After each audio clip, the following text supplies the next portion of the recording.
नमस्कार, मैं बालकृष्ण मुले एक बार फिर हाजिर हूँ शहर के गलियारों में चल रही ताजा तरीन चर्चाओं के साथ। आइए सबसे पहले बात करते हैं पॉलिटिकल सस्पेंस की। प्रदेश के उद्योग मंत्री कैलाश विजयवर्गीय आखिर आगामी विधानसभा चुनाव में किस रोल में दिखाई देंगे, ये बात किसी कीमत पर ना तो वो खुद स्पष्ट कर रहे हैं, ना ही शहर। कभी लोकसभा तो कभी गुना और बड़वानी विधानसभा से चुनाव लड़ने की बात करने वाले विजयवर्गीय आखिर करना क्या चाहते हैं, इसे लेकर उनके अपने करीबी भी ना तो जान पा रहे हैं, ना ही कुछ बता पा रहे हैं। लेकिन रणनीतिकार इतना तो मानते हैं कि विजयवर्गीय भले ही मन की बात उजागर ना करे, लेकिन वो चुनाव तो लड़ेंगे और वो भी इसी शहर से। पिछले विधानसभा चुनाव में पार्टी के भीतर मचे घमासान के चलते राम भक्त मंत्री कैलाश विजयवर्गीय को चुनाव से महज 14 दिन पहले महू कूच करना पड़ी। ये चुनाव विजयवर्गीय के जीवन का सबसे महंगा चुनाव साबित हुआ। विजयवर्गीय ने तो इस चुनाव में कड़ी मेहनत की थी, साथ ही उनके समर्थकों को भी उन 14 दिनों में वोट कबाड़ने के लिए जमकर पापड़ बेलने पड़े।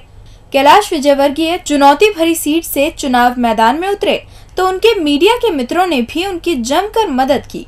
लेकिन इस बार कैलाश विजयवर्गीय का चुनावी ऊंट किस करवट बैठेगा, ये अभी तक न तो कोई जान पा रहा है, न ही वो इस बार अपने पत्ते फेंक रहे हैं। अब चुनाव में महज 3 माह शेष हैं। प्रदेश के मुखिया शिवराज फिर विजयवर्गीय को संकट हार बताने से नहीं चूक रहे हैं। इस समय उन्हें कैलाश जैसे मेहनतकश साथी की बेहद जरूरत है।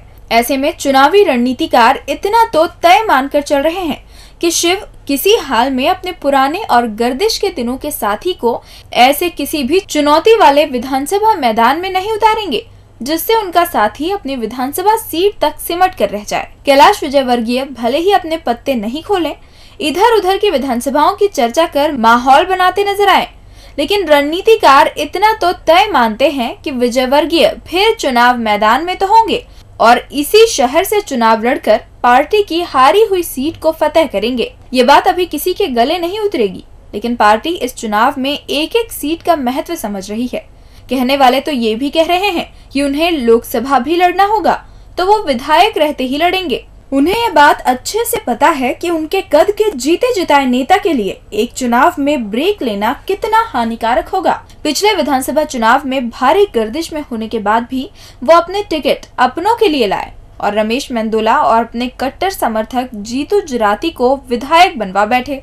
इस बार उनका एक और लक्ष्य हो सकता है। अब वो समय आ गया है जब आकाश भी चुनाव मैदान में उतरे। अपने पिता की सीख को नसीहत मान आकाश ने भी पिछले 5 सालों में अपने पैरों पर खड़े होकर महू में ऐसी सक्रियता दिखाई है कि पूरा महू आकाश आकाश कर रहा है। वो यहाँ बड़े बड़े आयोजन कर अपने पिता को पीछे छोड़ चुका है। अब केवल उसे महू से विधानसभा टिकट की दरकार है और उम्मीद जताई जा रही है कि आकाश के लिए महू आसान सीट बनकर उभरेगी। बुराई में मौन रहो और जैसे ही मौका मिले चुप रहकर ही चौका मार दो, यही स्टाइल है बीजेपी कार्यकारी अध्यक्ष से सीधे अघोषित अध्यक्ष बन बैठे शंकर लालवानी का। राजधानी से लालवानी को हरी झंडी मिली नहीं कि उन्होंने धड़ाधड़ नियुक्तियां कर डाली, अपनों को भी उपकृत कर दिया और 4 नंबर में अलग सक्रियता दर्ज करा दी।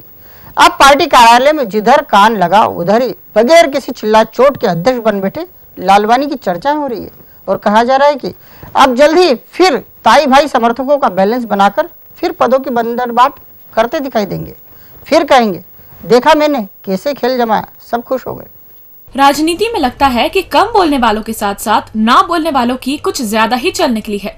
प्रदेश अध्यक्ष नरेंद्र सिंह तोमर हो या फिर स्थानीय स्तर की राजनीति करने वाले, वही लीडर सबसे ज्यादा मजबूत दिखाई दे रहे हैं जो कम बोलने में विश्वास करते हैं या फिर बोलना पसंद ही नहीं करते।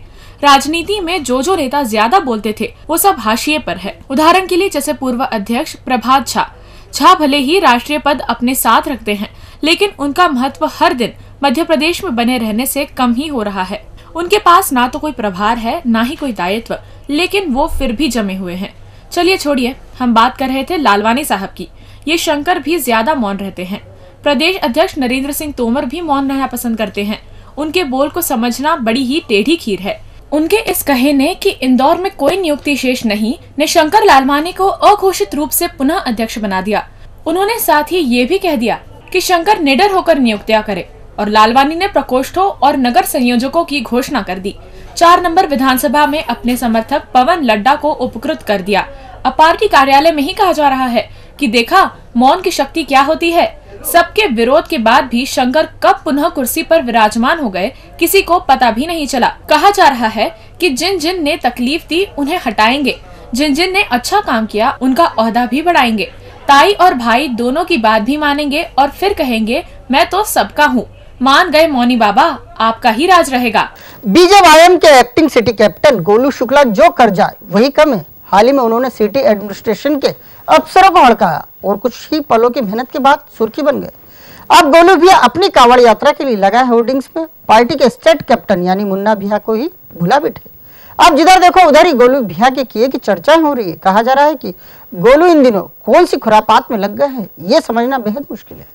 भारतीय जनता युवा मोर्चा के कार्यकारी अध्यक्ष गोलू शुक्ला यूं तो जाहिर तौर पर भाजपा के राष्ट्रीय उपाध्यक्ष प्रभात झा के अनुयायी कहे जाते हैं, लेकिन किसी को इस बात पर कम ही भरोसा हो रहा है कि वो पार्टी के प्रोटोकॉल को ही धत्ता बता सकते हैं।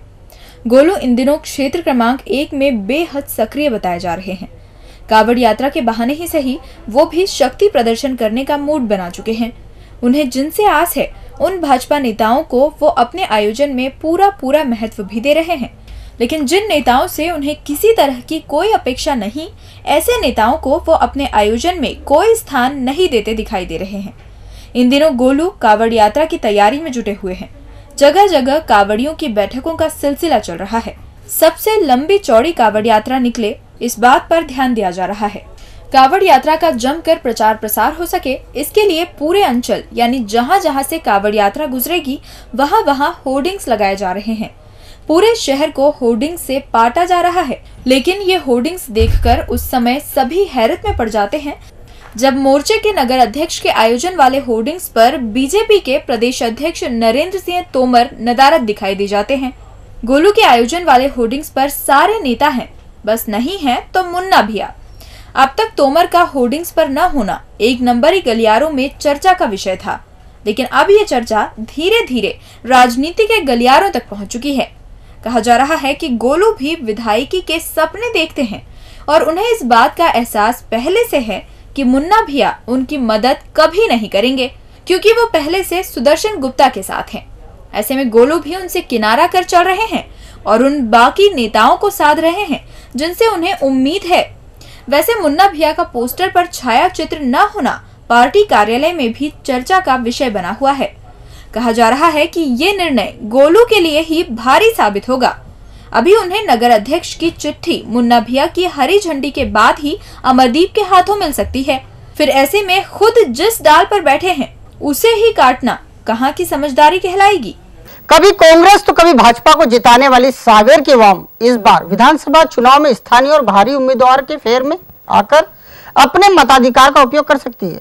इस बात की भनक भले ही जमीन से 2 कदम ऊपर चलने वाले भाजपाई दावेदारों को अब तक नहीं लग पाई हो, लेकिन मौजूदा विधायक तुलसी सिलावट स्थिति भाप अब सावेरवासी हो चले। राजनीतिक क्षेत्र हो या फिर खेल का मैदान, कमोबेश कुछ मामलों में इन दोनों को एक सा कहा जा सकता है। दोनों ही क्षेत्रों में जीत और हार के बड़े मायने होते हैं। 1 वोट से हार और 1 वोट से जीत, दोनों में बड़ा अंतर होता है। फिर भले ही बार बार ये दोहराकर ये जताने की कोशिश की जाए कि भाई साहब 1 वोट से ही चुनाव हारे हैं, जीता जीता होता है, वो ही माननीय कहलाता है और सदन में बैठने की पात्रता भी रखता है। शायद यही बात राजनीति के क्षेत्र में समझ रखने वाले भी कभी कभी इग्नोर कर जाते हैं।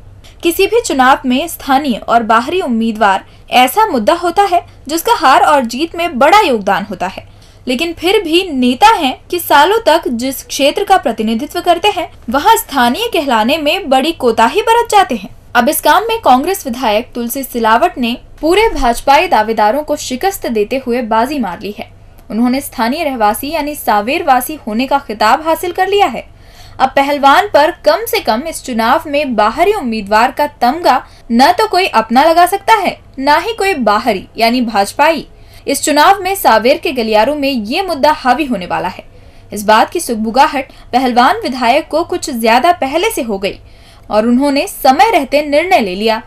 सावेर से तुलसी का टिकट तय है। उनके सामने फिर पूरा सोनकर परिवार, कैलाश विजयवर्गीय के समर्थक सूरज कैरो, परसराम वर्मा जैसे नाम हैं जो बाहरी का तमगा लगाए घूम रहे हैं और इधर तुलसी सावेरवासी हो गए हैं। ऑटो रिक्शा चालकों ने सामूहिक रूप से हड़ताल कर एक बार फिर अपना दम तो दिखा दिया, लेकिन इसका असर फिर खास पर ना पड़ते हुए उन आम लोगों पर ही सबसे ज्यादा रहा जो ऑटो वालों की रोजी रोटी चलाने में मददगार बने हुए हैं। सुबह सुबह अलसाए पेरेंट्स अपने अपने बच्चों को लेकर सीधे स्कूल पहुंचे, पूरे दिन परेशान रहे और अंत तक ये नहीं समझ पाए कि ऑटो वाले मांगे तो शासन और प्रशासन से कर रहे हैं, फिर हड़ताल कर आम लोगों को सजा देने की क्या जरूरत। 25 जुलाई का दिन और सुबह से लेकर शाम तक उन 2 लाख बच्चों के पेरेंट्स के लिए सबसे भारी दिन रहा जिनके बच्चे ऑटो का सफर कर अपनी अपनी स्कूल तक पहुंचते हैं। हर ऑटो चालक प्रति बच्चे के हिसाब से मनमाफिक किराया वसूलता है। इन्हीं पेरेंट्स की वजह से ऑटो चालकों की रोजी रोटी और खुद उनके बच्चे भी स्कूल जा पा रहे हैं। वहीं ऑटो रिक्शा चालकों ने शासन प्रशासन पर दबाव बनाने के लिए अपने मददगारों को ही परेशानी में डाल दिया। अब जब से ऑटो चालकों की हड़ताल हुई है तब से आम लोग ये नहीं समझ पा रहे हैं कि उनकी जितनी भी मांगे हैं उनसे आम लोगों को क्या लेना देना है। आम लोग तो ये भी कह रहे हैं कि ऑटो चालकों को तो यूं भी वो मुंह मांगा किराया दे देते हैं, फिर ऑटो चालकों ने क्यों उन्हें ही एक दिवसीय परेशानी झेलने के लिए मजबूर कर दिया। ऑटो चालकों की हड़ताल से ऑटो चालक ही बता दें कि कौन से खास या बड़े प्रोफाइल वाले इंसान को फर्क पड़ा है। शहर के गलियारों में जब से ऑटो चालकों की मांगों को लेकर बहस शुरू हुई है तभी से ये पूछा जा रहा है कि उनकी ऐसी कौन सी मांग है जो 2 लाख बच्चों के पेरेंट्स पूरी नहीं कर रहे हैं, या फिर वो कौन से यात्री हैं जो ऑटो वालों को मुंह मांगा किराया नहीं दे रहे हैं। वैसे ऑटो वालों की हड़ताल के बाद से आम लोगों में तो इस ऑटो हड़ताल का विरोध ही है। कुछ ऑटो चालक भी इस बात को मान गए हैं कि वो दबाव तो शासन प्रशासन पर डालना चाहते हैं, लेकिन दबाव सीधा पहुंच रहा है आम लोगों पर जो खुद ऑटो वालों के अन्नदाता हैं। और अंत में बात करते हैं शिव के तफरीह की। कहा जाता है कि शव ही शिव है और श्रावण मास में एक शव बनाम शिव एमवाई की मरचुरी से निकले, खुद की अंतिम यात्रा निकलवाई और जबरिया तरीके से मुक्तिधाम से तफरीह कर वापस मरचुरी पहुंच गए। अब जो भी इस मामले को सुन रहा है और सुना रहा है दोनों ही हैरान है, कह रहे हैं ऐसा भी होता है, भरोसा ही नहीं होता। खबरों के संसार में कुछ खबरें बेहद हैरान करने वाली भी आ जाती हैं। हम जिस खबर की चर्चा कर रहे हैं ये खबर पढ़ने और देखने के लिए कम और शहर के गलियारों में चर्चा का विषय कुछ ज्यादा बनी हुई है। शायद इसीलिए जिसने भी ये खबर सुनी उसने इस खबर को ज्यादा से ज्यादा लोगों तक पहुंचाने की भी व्यवस्था कर डाली। दरअसल पूरा माजरा ये है कि सड़क दुर्घटना में मृत हुए दिगंबर राव निवासी गौरीनगर के परिजन बगैर शिनाख्ती के ही अपने दिगंबर की लाश मान दूसरी ही लाश लेकर अपने घर पहुंच गए। परिजनों ने पूरे क्रियाक्रम की तैयारी की, उन्होंने अंतिम यात्रा निकाली और पूरे मोहल्ले ने इस यात्रा में हिस्सा भी लिया। पूरा परिवार अपने दिगंबर की लाश मान जमकर रोया भी, लेकिन जैसे ही मुक्तिधाम पर लाश को चिता पर लेटाया गया तो एक परिजन ने अंतिम बार अपने दिगंबर के मुंह में पानी छोड़ने की इच्छा जाहिर कर दी। लेकिन जैसे ही कपड़े में बंधी लाश के मुंह से कपड़ा हटाया गया तो चिता पर लेटी लाश अज्ञात महिला की निकली। मालवा मिल मुक्तिधाम में हड़कंप मच गया। कोई परिजनों तो कोई एमवाई अस्पताल की लापरवाही के चर्चे करने लगा, लेकिन कुछ सकारात्मक सोच के धनी लोगों ने भी इसमें कुछ नई कहानी निकाल डाली। मौजूद लोग कहने में लग गए कि ये मामला अपने आप में अनूठा है।